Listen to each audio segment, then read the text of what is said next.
초조함을 버려야 오래 걸을 수 있다. 아름드리 나무도 털끝 같은 싹으로부터 자라나고 높은 구층 누각도 한 줌 흙을 쌓아서 세워가며 천리길도 한 걸음부터 시작된다.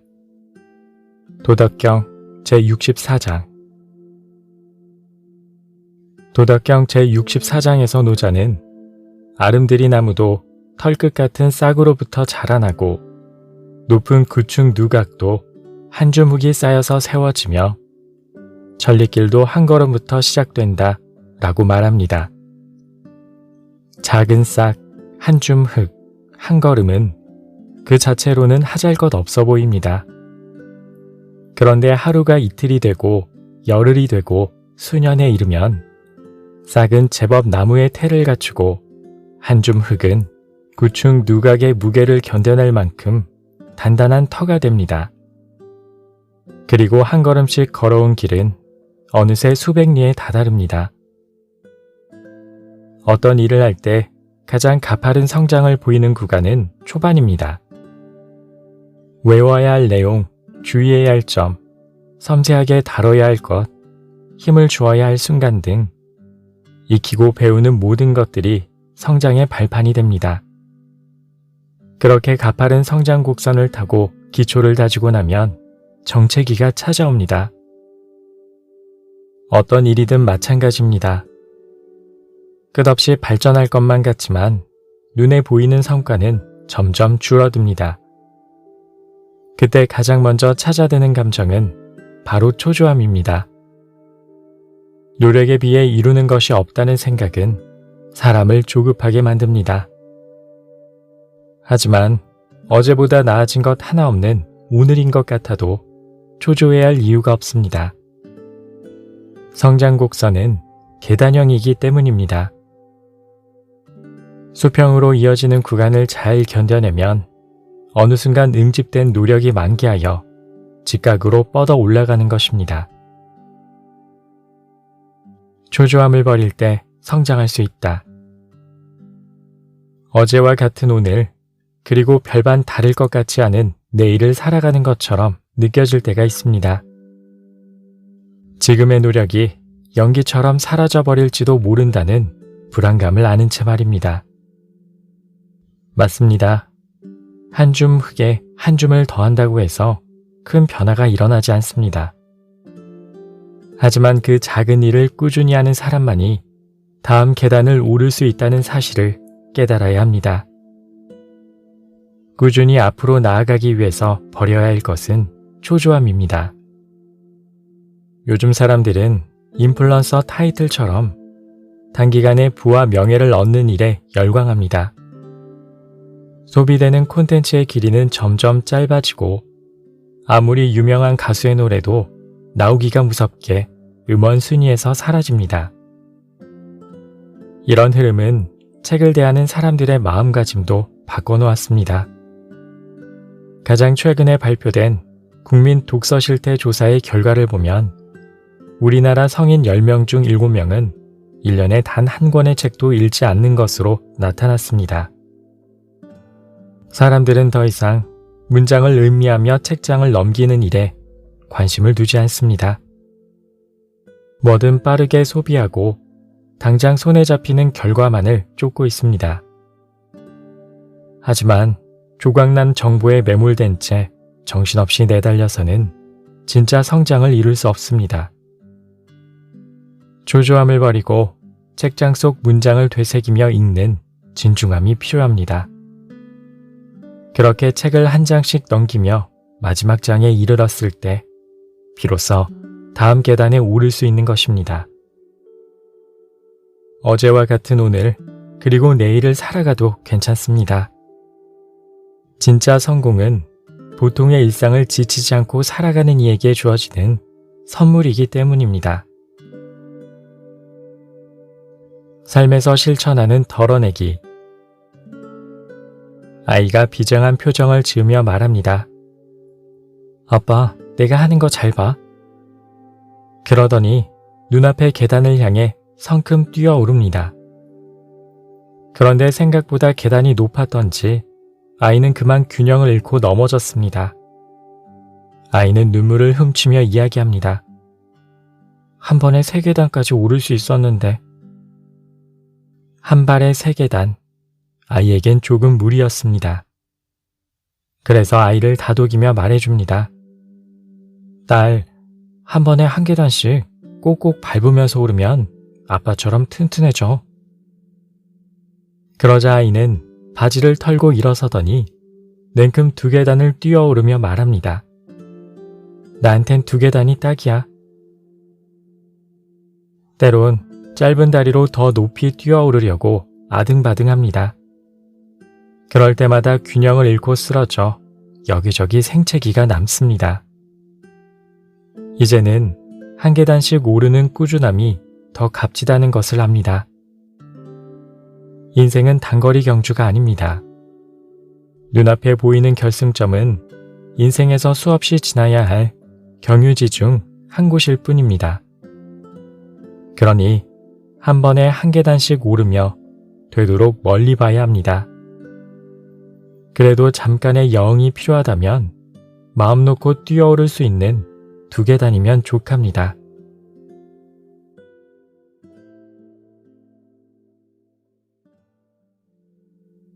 모른다는 생각이 배려심을 이끈다.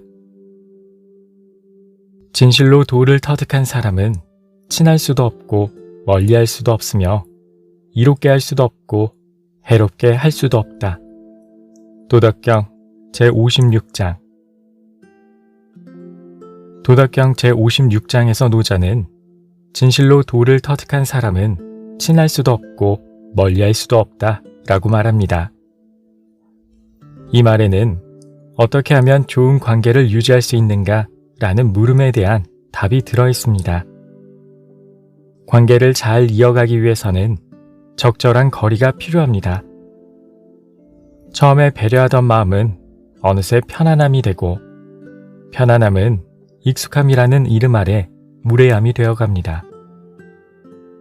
그렇게 무례한 언행으로 상대의 심기를 거스르기 시작하면 관계는 틀어집니다. 결국 노자가 말한 도를 터득한 사람은 너무 가깝지도 멀지도 않은 관계를 만들어가는 사람입니다. 노자는 이어서 그런 사람은 이롭게 할 수도 없고 해롭게 할 수도 없다 라고 덧붙입니다. 인간관계는 이해득실로 붙잡아둘 수 있는 것이 아닙니다. 적당한 거리를 유지하고 서로의 얻고 잃음에 관여하지 않아야 제대로 된 관계를 이어갈 수 있습니다. 가깝지도 멀지도 않은 기본적인 예의를 갖춘 사람은 처음 만나는 사람을 무례하게 대하지 않습니다. 상대방을 잘 모르기에 무턱대고 말하지 않고 그의 반응을 살핍니다. 단지 상대를 모른다라는 사실만으로 예의를 지키며 관계의 기반을 다지는 것입니다. 그런데 대부분 사람은 시간이 지날수록 배려하는 마음을 잊습니다. 우리가 어떤 사이인데 네 눈빛만 봐도 무슨 생각하는지 알아. 말하지 않아도 알아주는 게 친구 아니겠어? 이런 생각들이 마음의 눈을 가리고 소중한 인연을 제대로 바라볼 수 없게 만듭니다. 상대를 알아갈수록, 아니 잘 안다고 착각할수록 관계의 균열이 생기기 시작합니다.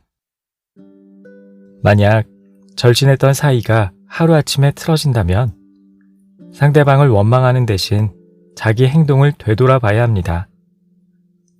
어쩌면 당신은 상대방에게 너무 가까이 다가가 자기 생각을 강요하고 있을지 모릅니다.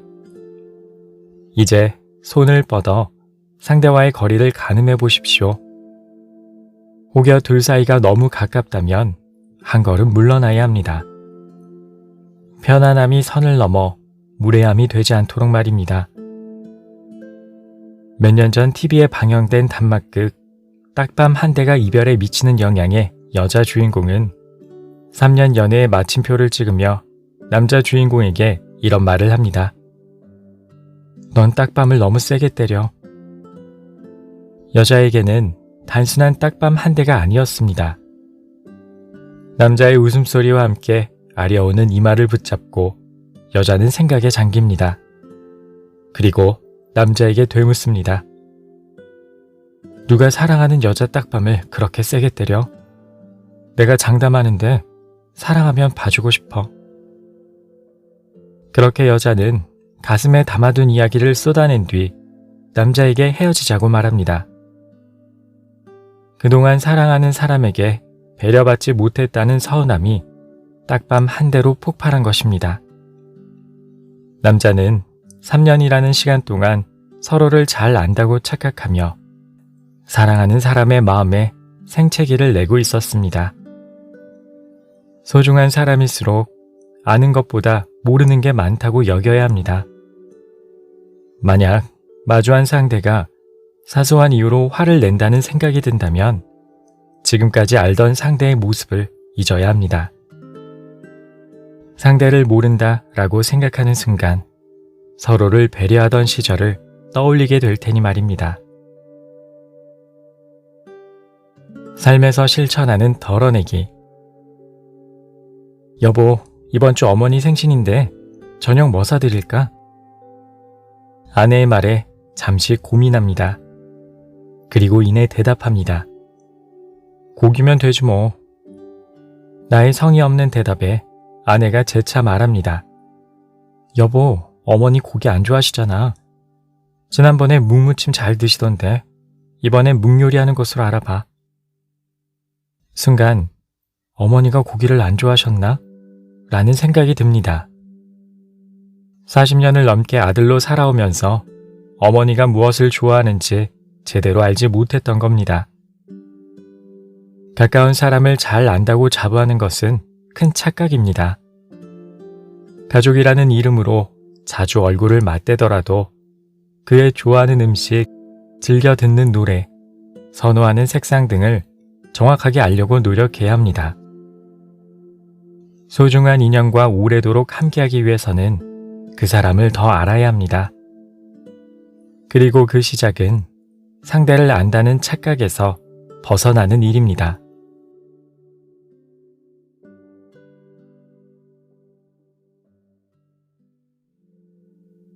둥근 모양의 마음이 관계를 평화롭게 만든다.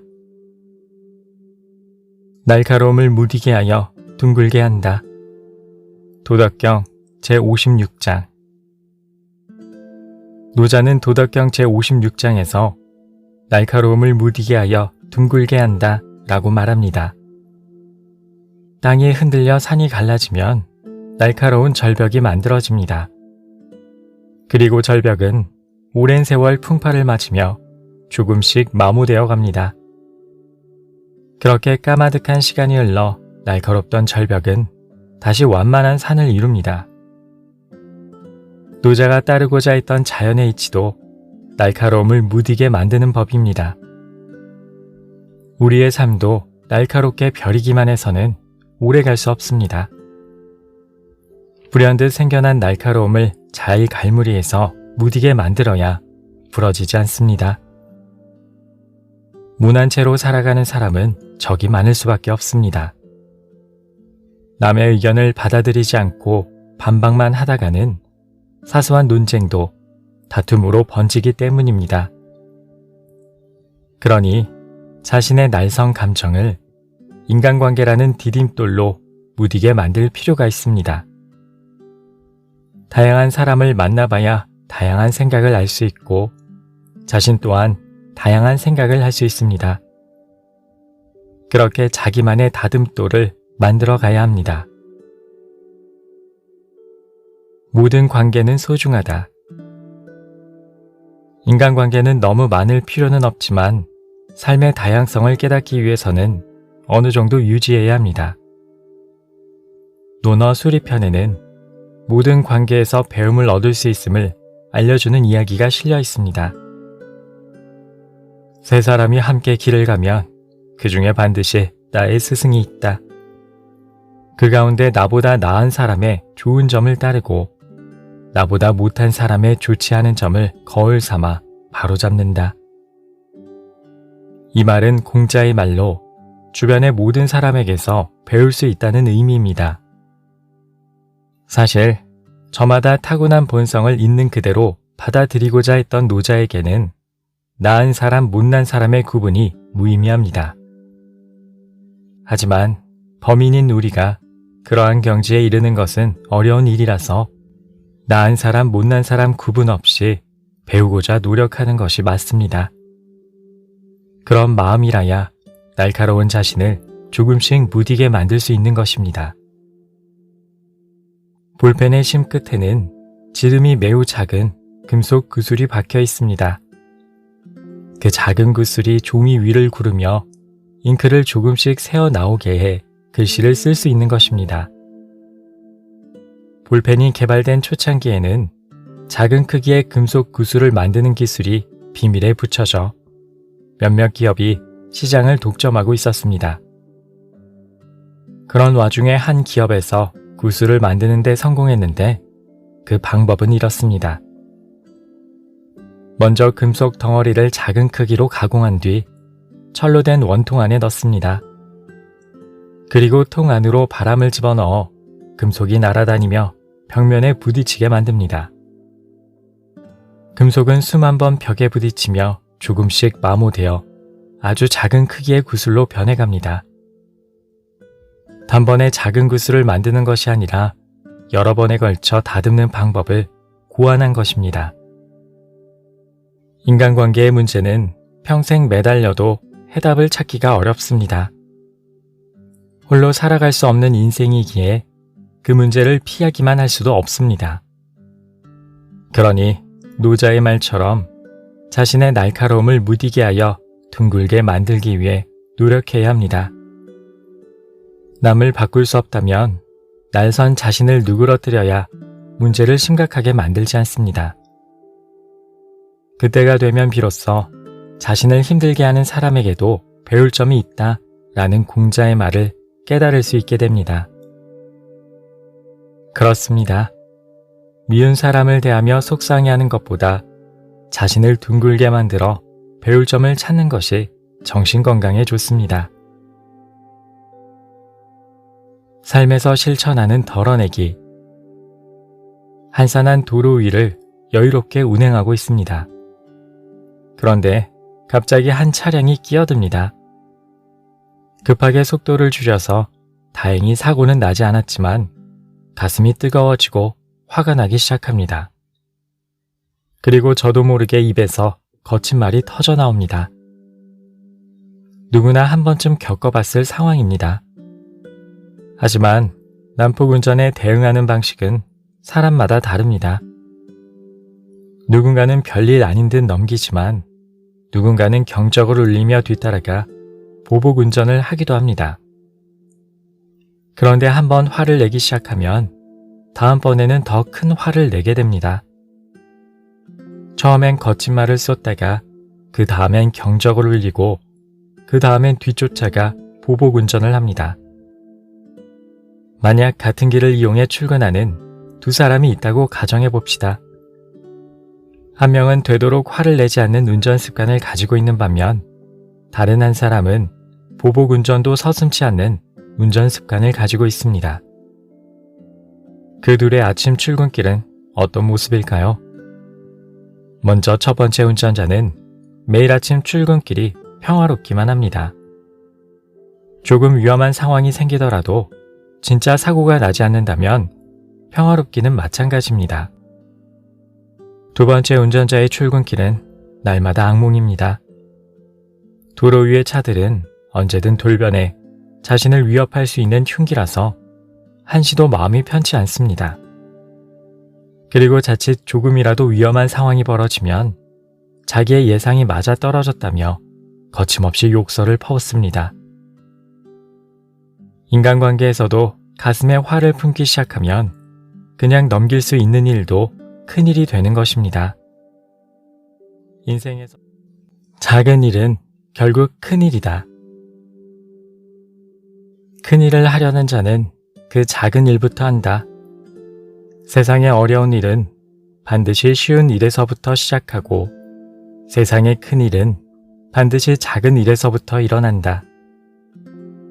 이런 이치로 성인은 끝까지 일을 크게 벌이지 않는다. 그래서 결국에는 큰 일을 이룰 수 있게 되는 것이다. 도덕경 제63장. 노자는 도덕경 제63장에서 큰 일을 하려는 자는 그 작은 일부터 한다 라고 말합니다. 이는 누구나 아는 이치입니다. 단번에 인생의 큰 묘리를 깨달아 행동하는 족족 이치에 맞아 들어가기란 불가능합니다. 수백 개의 찻잔을 똑같은 모양으로 빚어내는 장인도 처음에는 허술하기 짝이 없습니다. 도자기 장인은 젊은 날 고운 흙을 고르는 일부터 시작해 진흙을 반죽하며 손의 감각을 익힙니다. 쉬운 일부터 하나씩 배워나가면서 점점 장인의 태가 나는 것입니다. 그렇게 수십 년 동안 기술을 갈고 닦아서 마침내 눈을 감고도 똑같은 모양의 도자기를 빚어내는 장인의 경지에 다다릅니다. 인생도 마찬가지입니다. 하루아침에 이루어지는 것은 없습니다. 복권 당첨과 같은 일은 일생에 한 번 올까 말까한 행운일 뿐입니다. 오히려 그런 행운은 삶을 어지럽히는 불순물 같은 것들입니다. 큰 일을 이루는 방법은 노자의 말대로 쉬운 일을 하나씩 해나가는 방법이 유일합니다. 쉬운 일에도 강한 의지가 필요하다. 복권에 당첨되려면 어떻게 해야 할까요? 용하다는 점집에 가서 번호를 받아봐야 할까요? 아니면 꿈자리가 좋아야 할까요? 아닙니다. 일단 복권을 사야 합니다. 복권도 사지 않은 채 1등 당첨의 꿈을 꾸는 사람이 많습니다. 주기적으로 복권을 사는 일은 단순한 듯 하지만 일상의 동선에 복권 판매점이 없다면 쉽지 않은 일입니다. 쉬운 일도 실행하기 위해선 생각보다 강한 의지가 필요합니다. 어떤 일을 쉬운 일이라고 여기는 순간 언제든 할 수 있다는 마음에 처리하기를 미루기 때문입니다. 쉽게 여기는 그 마음이 오히려 일의 시작을 어렵게 만드는 것입니다. 그래서 쉬운 일일수록 마음을 다잡아야 합니다. 집안 바닥에 떨어진 휴지 조각을 보며 언제든 치울 수 있다 라는 생각이 든다면 주변을 돌아보십시오. 널브러진 온갖 잡동산 위에 차분한 일상을 이어가기가 어렵다는 것을 깨닫게 될 것입니다. 대부분의 직장인은 어려운 일에 매몰되어 하루를 보냅니다. 단번에 성과를 내려고 욕심을 부릴수록 자기 실력으로 해결할 수 없는 난제에 매달립니다. 그럴 땐 어려운 일이 아닌 사소한 일부터 하나씩 처리해야 합니다. 그렇다면 쉬운 일이란 도대체 어떤 일을 말하는 걸까요? 누구나 손쉽게 할 수 있는 일은 쉬운 일이 맞습니다. 그런데 그 일을 지금 당장 할 수 없다면 얘기가 달라집니다. 아무리 일의 난도가 낮아도 거쳐야 하는 절차가 많거나 물리적으로 떨어져 있어 당장 손을 댈 수 없다면 쉬운 일이 아닙니다. 그러니 지금 할 수 있는 일을 찾는 것이 먼저입니다. 간단한 예로 자기에게 주어진 업무와 관련된 서적을 찾아본다든지 유사한 사업의 계획서를 읽는다든지 하다못해 관련자와 식사하며 업무와 관련된 이야기를 자연스럽게 시작한다든지 하는 일들을 생각해 볼 수 있습니다. 단번에 큰 결실을 얻지 못해도 괜찮습니다.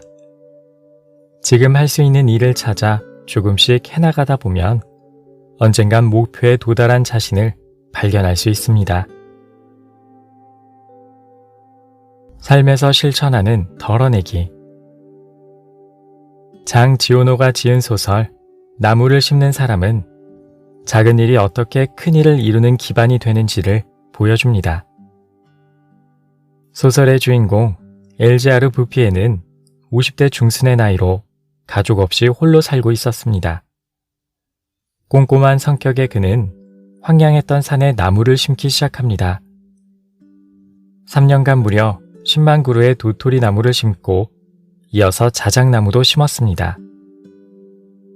시간이 흘러 황량했던 산과 들은 초목이 살아 숨쉬는 비옥한 터전으로 바뀌었습니다. 이윽고 먼지바람 일던 그곳은 사람들이 모여드는 풍요로운 마을이 되었습니다. 매년 식목일이 되면 이곳저곳에서 나무 심기 행사를 합니다. 지금껏 나무 한 그루 심는다고 산이 변하겠어? 라는 생각으로 행사 소식을 흘려보냈습니다. 그런데 이제는 아이의 손을 잡고 지역 행사장을 들릅니다. 시간이 여의치 못한 때에는 주말에 가족과 함께 시골 밭 근처에 묘목을 심습니다. 아마도 그 일을 멈추지 않는다면 5년, 10년, 20년 뒤에는 작은 동산 하나쯤은 만들어질지 모릅니다. 우리의 삶은 완전하지 않습니다. 모두의 삶이 미생인 것입니다. 하지만 완생이 되기 위해선 어찌됐든 바둑돌 하나를 놓는 일, 즉 착수해야만 합니다. 때론 손에 집어든 바둑돌이 무거워 성급하게 내려놓을지라도 그 작은 한 수가 우리 삶을 완생으로 이끌어줄 겁니다.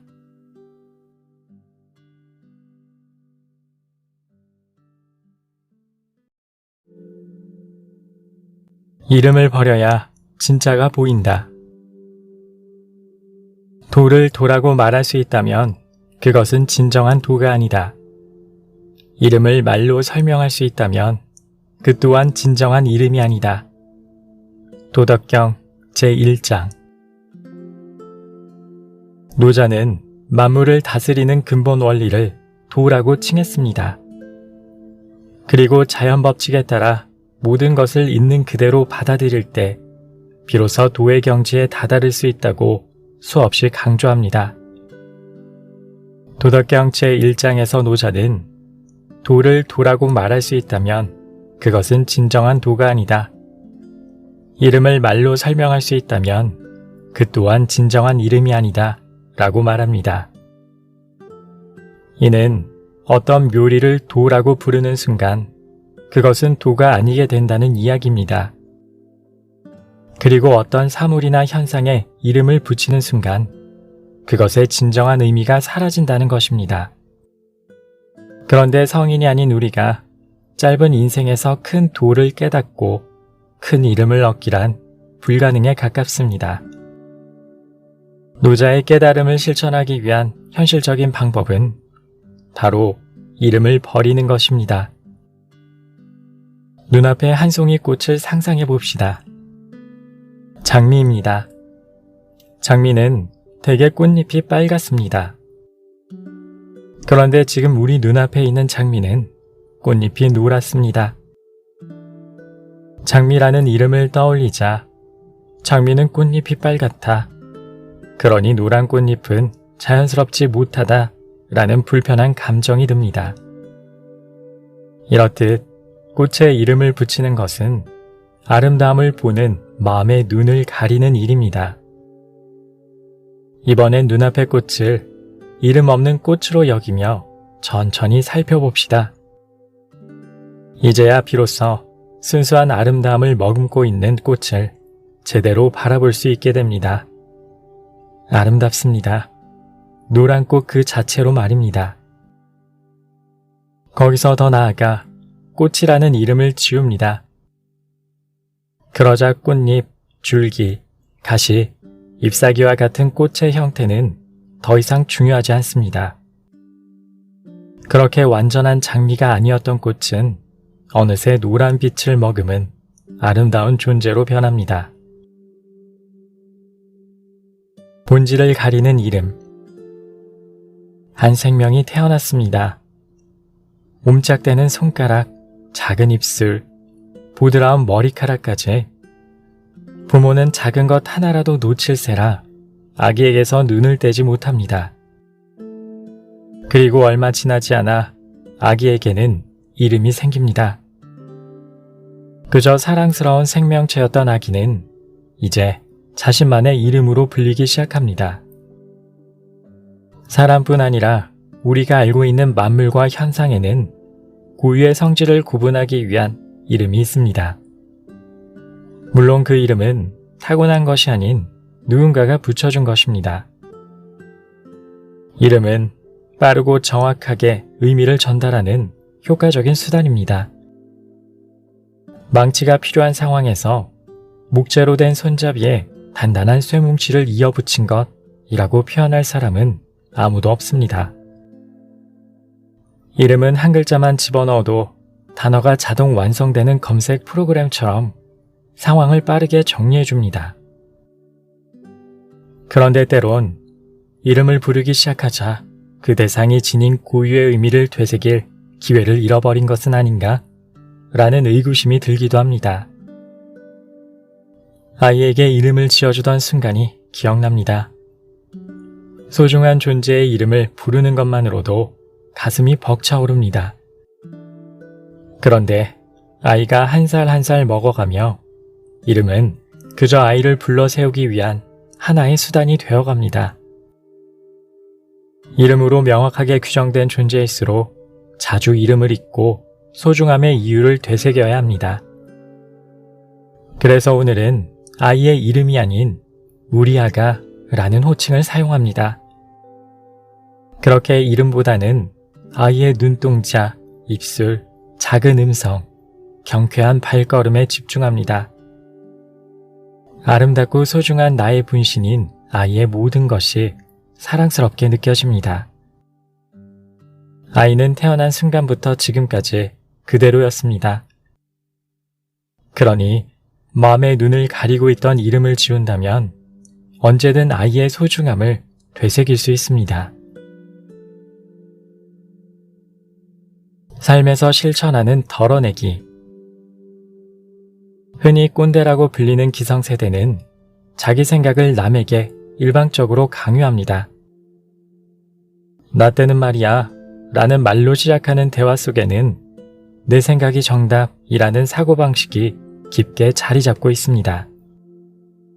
대개 그런 사고방식은 특정 자리나 직위를 얻는 순간에 더욱 심해집니다. 팀장, 과장, 부장, 대표와 같은 호칭에 집착하면 생각의 폭은 점점 좁아집니다. 그런 사람은 팀원이나 직원들의 특성은 물론 자기 위치에서 해야 할 일 또한 제대로 파악하지 못합니다. 만약 직장 생활 중에 누군가가 나 때는 말이야 라는 말을 내뱉는다면 또는 자기 입으로 그 말을 하고 있다면 잠시 직함을 내려놓고 생각해 봐야 합니다. 팀장이라는 이름을 내려놓고 직원을 대해야 그들의 생각을 받아들일 수 있습니다. 반대로 어렵기만 한 상사를 대할 때는 직위가 아닌 사람 자체를 보기 위해 노력해야 합니다. 그러면 곧 팀장, 과장, 부장 같은 이름에 가려져 있던 상대의 본성을 알 수 있습니다. 그들도 나와 같은 사람이다 라는 것을 깨닫는 것만으로도 불필요한 긴장을 없앨 수 있습니다. 윗사람, 아랫사람 구분 없이 있는 그대로의 본성을 살피는 것은 노자가 말한 큰 도, 큰 이름을 찾아가는 방법입니다.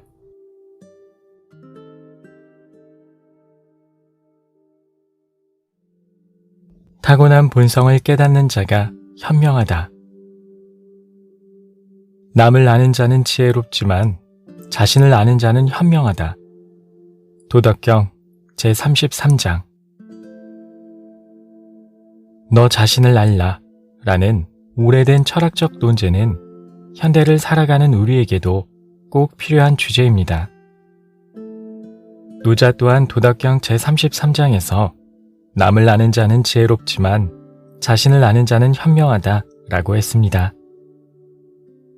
무언가를 단순히 외우고 기억하는 것은 머릿속에 담긴 지식입니다.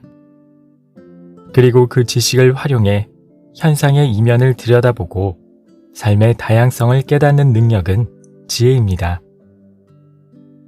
노자는 이러한 지혜로움보다 높은 경지를 현명함이라고 말하며 자신을 아는 것을 현명한 사람이 되기 위한 제1의 자질로 여겼습니다.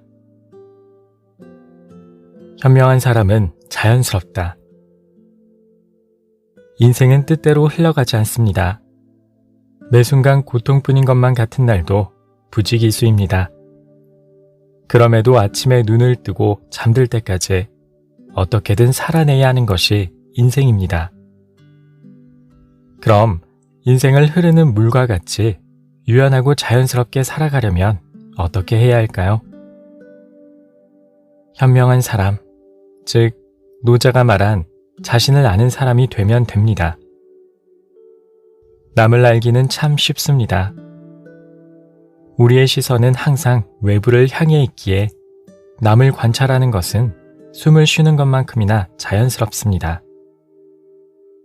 눈을 감거나 바닥으로 시선을 돌리지 않는 한 보이는 것은 남뿐입니다.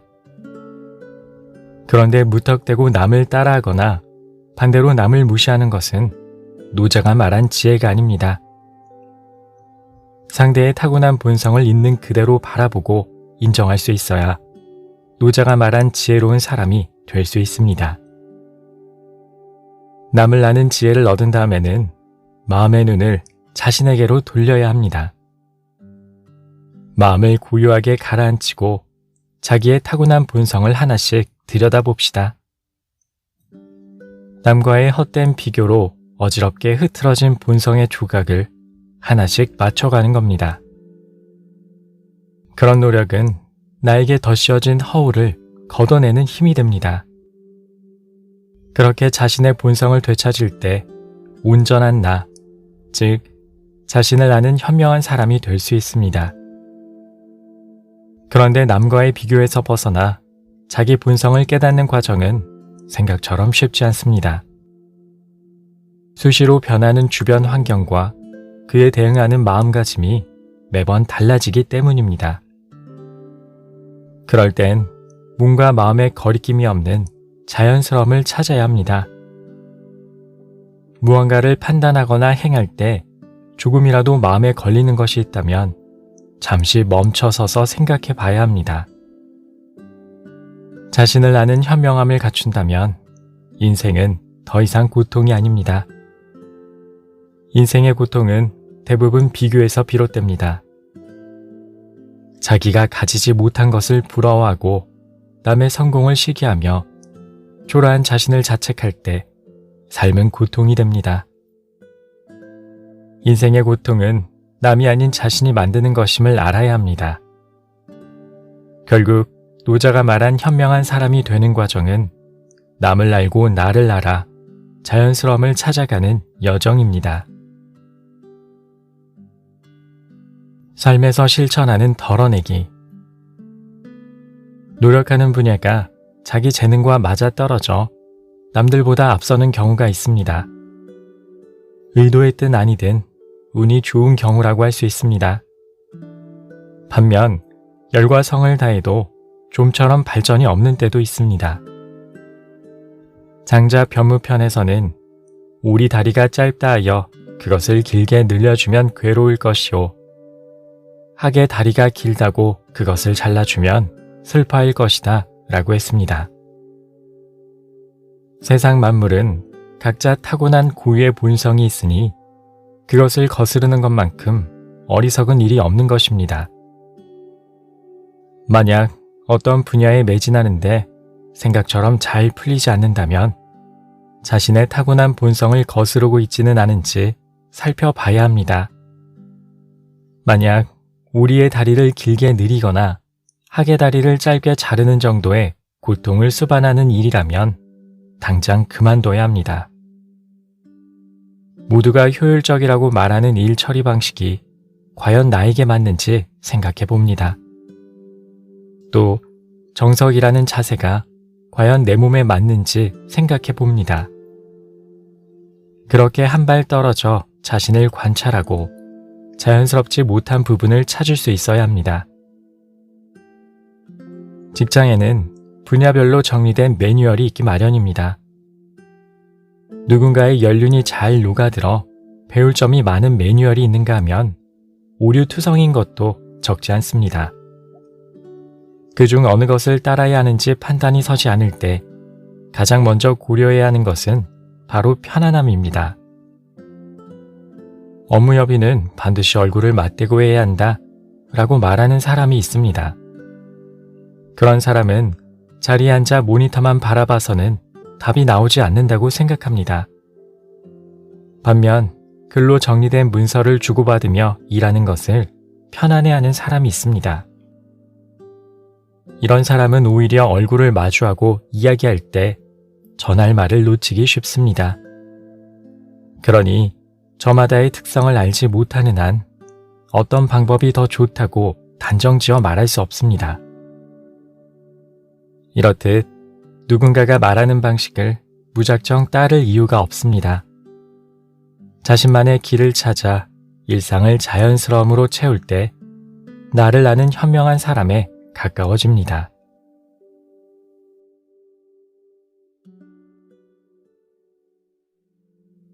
가장 자연스러운 순간이 곧 가장 적절한 때이다. 움직임은 때에 맞아야 한다. 도덕경 제8장. 노자는 도덕경 제8장에서 상선약수, 즉 최고의 선은 물과 같다 라고 말합니다. 그리고 이어서 너무 느리지도 빠르지도 않게 흐르는 물의 특성을 이야기하며 동선시, 움직임은 때에 맞아야 한다 라고 덧붙입니다. 노자의 말처럼 세상 만물은 제때에 흐르고 멈추어야 탈이 없는 법입니다. 인생은 타이밍이라는 말을 많이 합니다. 같은 일도 언제 하느냐에 따라 그 의미가 천양지차입니다. 이렇듯 때를 아는 지혜는 화와 복이 교차하는 삶의 변곡점에서 큰 힘을 발휘합니다. 일할 때도 사람을 대할 때도 무언가를 얻고자 노력할 때도 남을 돕고자 나설 때도 적절한 시기가 있습니다. 그런데 이런 순간은 머리로 이해하고 득과 실을 따진다고 해서 알 수 있는 것이 아닙니다. 일상을 자연스러움으로 채울 때 그저 마음으로 깨닫게 되는 것입니다. 때에 맞는 움직임은 불가능도 가능으로 바꾼다. 중국 한나라 말기에 명의로 이름을 떨친 화타의 일화입니다. 어느 날 화타가 한 마을에 들렀는데 그곳에서 황달에 걸린 노인을 만났습니다. 화타가 노인의 병세를 살펴보니 그는 살 날이 얼마 남지 않아 보였습니다. 갈 길이 바빴던 화타는 노인을 뒤로하고 마을을 떠났습니다. 그런데 얼마 뒤 다시 마을에 들른 화타는 깜짝 놀라고 말았습니다. 황달에 걸려 다 죽어가던 노인이 전보다 더 건강해져 있었기 때문입니다. 화타가 노인에게 이유를 물으니 봄철에 식량이 떨어져 산에서 인진쑥을 캐서 먹었다고 대답했습니다. 인진쑥이 황달에 효과가 있다고 생각한 화타는 인진쑥을 캐서 다른 황달 환자에게 먹여보았습니다. 하지만 환자의 병세가 더 나빠지는 게 아니겠습니까? 몇 날 며칠을 고심하던 화타는 노인이 인진쑥을 캐서 먹은 시기는 3월이었고 자신이 인진쑥을 캤던 달은 4월로 약초의 채취 시기가 달랐다는 사실을 깨달았습니다. 이듬해 3월, 화타는 인진쑥을 캐서 다시 황달 환자에게 먹여보았습니다.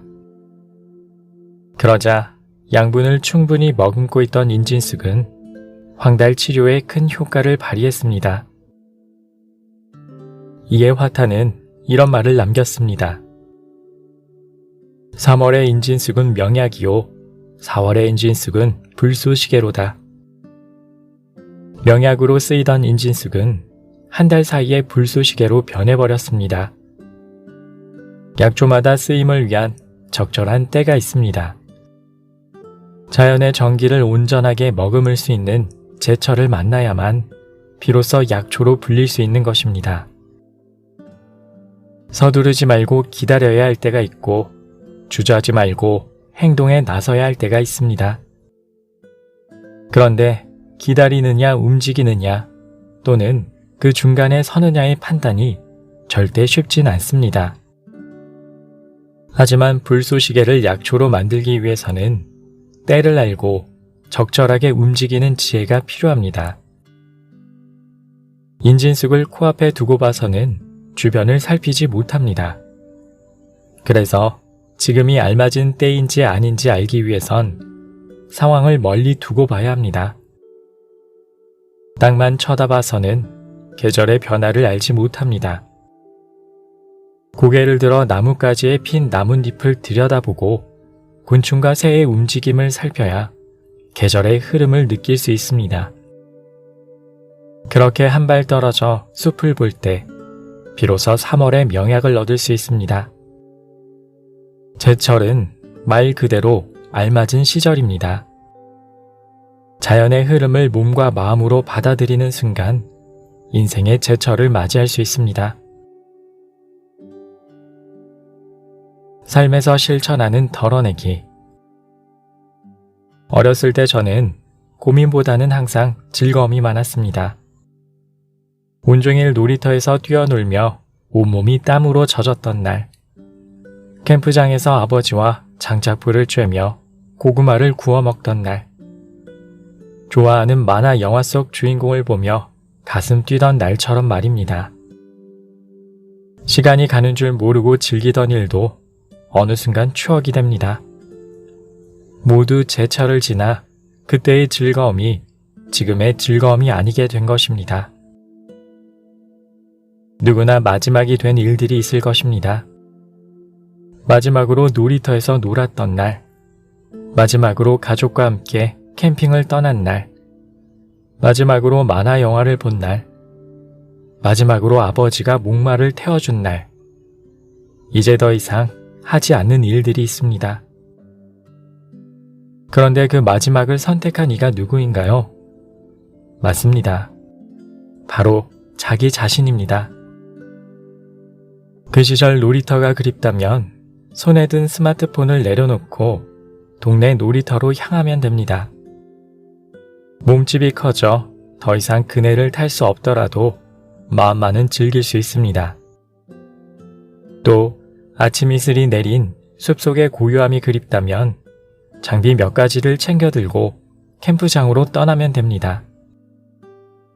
정성스럽게 고구마를 구워주는 누군가가 없더라도 눈과 귀로 자연을 느낄 수 있습니다. 자기 내면에서 일어나는 일의 적절한 때란 누군가 정해주는 것이 아닙니다. 놀이터를, 캠핑을, 만화영화를 재밌지 않다라고 생각하는 순간 때는 지나가 버리고 맙니다. 그러니 지금이라도 인생의 적절한 때를 스스로 흘려보내고 있지는 않은지 잘 살펴야 합니다. 인생은 타이밍이 맞습니다. 그리고 그 타이밍은 남이 아닌 자기 자신이 맞추는 것입니다.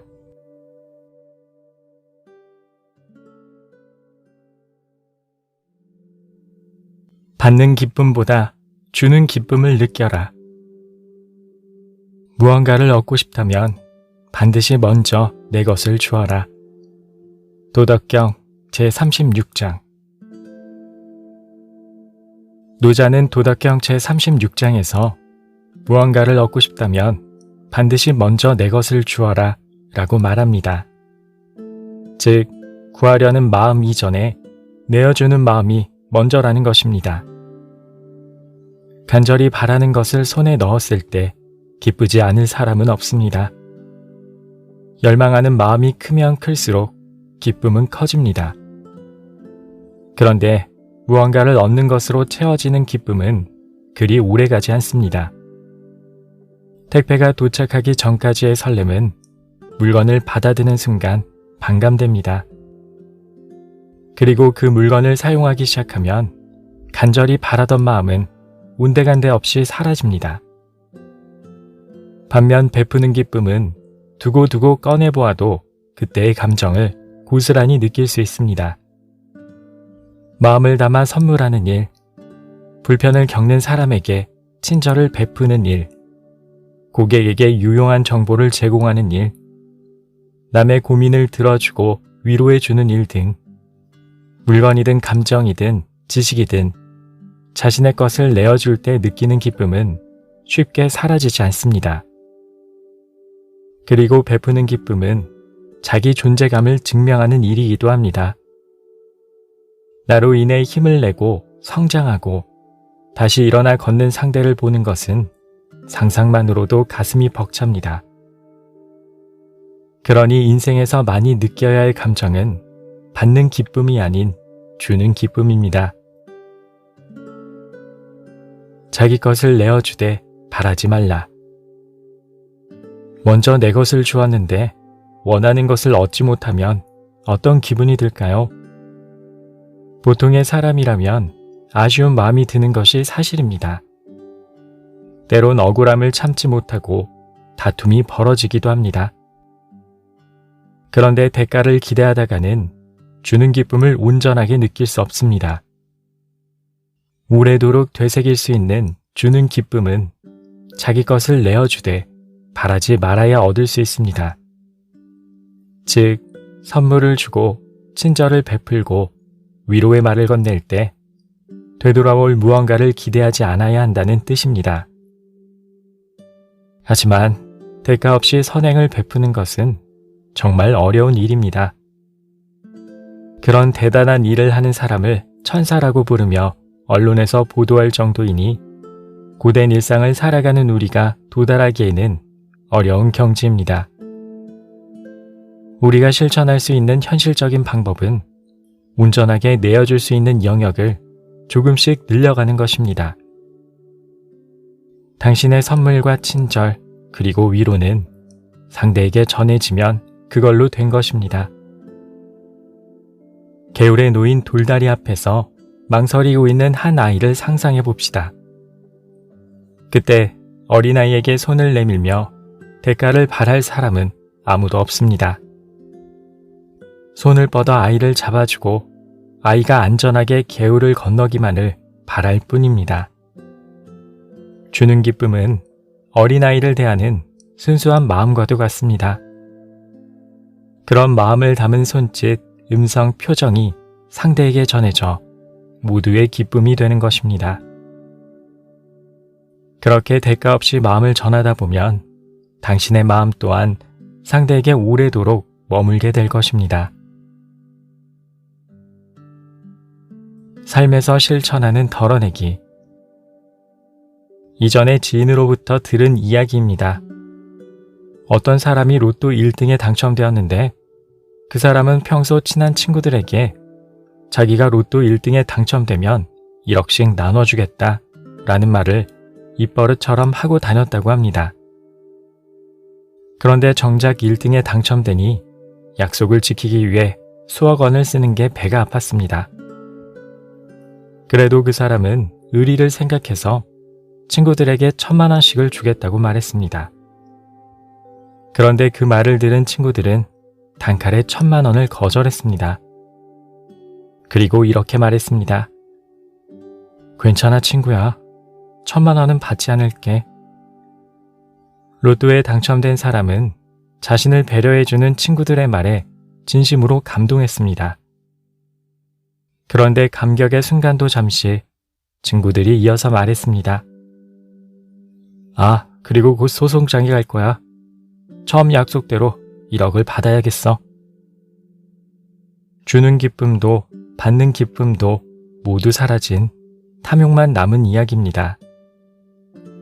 아마도 그 친구들은 평소 주는 기쁨이 아닌 받는 기쁨을 중요하게 여기던 사이였을 겁니다.